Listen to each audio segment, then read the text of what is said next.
ഞാൻ സിനിമ കണ്ടിട്ടുണ്ടാ വിക്രമിൻ്റെ അതേ സംഭവമാണ് നമ്മുടെ ബാലാമണി താത്ത, അതായത് ജിസ്ന സലീം ചെയ്യുന്നത്. ഒരു സമയത്ത് നല്ല വെള്ള ചമയ, ഒരു സമയത്ത് അന്യൻ. ഇതാണ് സംഭവം. അതെന്തുകൊണ്ടാണെന്നറിയാമോ? പിന്നെ ഇറക്കാൻ വന്നിട്ടുണ്ട്. നീ ഒരു അണിട്രപ്പുകാരിയാണെന്നെല്ലാവർക്കും അറിയാം.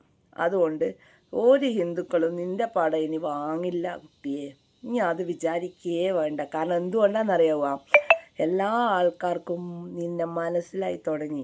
നിൻ്റെ വര എങ്ങനെയാണെന്നുള്ളത് കോപ്പി പേസ്റ്റാണ് എന്നുള്ള കാര്യങ്ങൾ എല്ലാവരും അറിഞ്ഞു. നീ എങ്ങനെയാണ് വരക്കുന്നത് എന്നുള്ള കാര്യങ്ങൾ, നിന്നെ ആരാണ് വരക്കാൻ പഠിപ്പിക്കുന്ന ഉള്ളിലൂട്ട എന്നുള്ള കാര്യങ്ങൾ.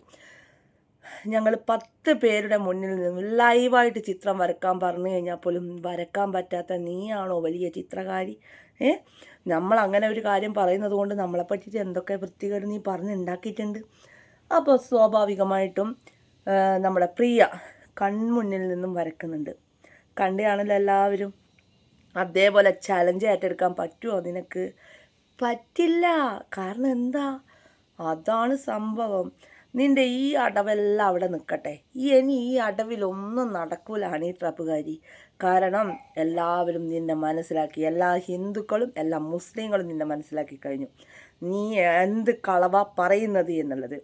ആൾക്കാരെ മുന്നിൽ ഭിക്ഷ യാചിക്കുന്നത് പോലെ കണ്ണനാണ് വലിയ കാര്യം എന്ന് പറഞ്ഞിട്ട് ആ കണ്ണൻ്റെ അതേ ചാനലിൽ വന്ന് വിളിച്ച് വൃത്തികെട്ട വർത്താനം പറയുന്നത്. അത് തന്നെ നാട്ടുകാർക്ക് മൊത്തം മനസ്സിലായതാണ്. അപ്പം ഞാനായിട്ട് പറയേണ്ട ആവശ്യമില്ലല്ലോ. അപ്പം നിങ്ങളായിട്ട് എല്ലാം തുടങ്ങി വെച്ചു.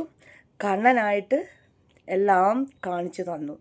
കണ്ണൻ പറയുന്നുണ്ടല്ലോ എനിക്ക് ഭയങ്കര ഇതാണ്, അങ്ങനെയാണ് ഇങ്ങനെയാണ് എന്ന്. അതേടി, അത് കണ്ണനാൽ തന്നെയാണ് അത് കാണിച്ചു തരുന്നതും. അത് നിങ്ങൾ വെയിറ്റ് ചെയ്യുക, കുറച്ച് വെയിറ്റ് ചെയ്താൽ മതി. അത്രയേ ഉള്ളൂ.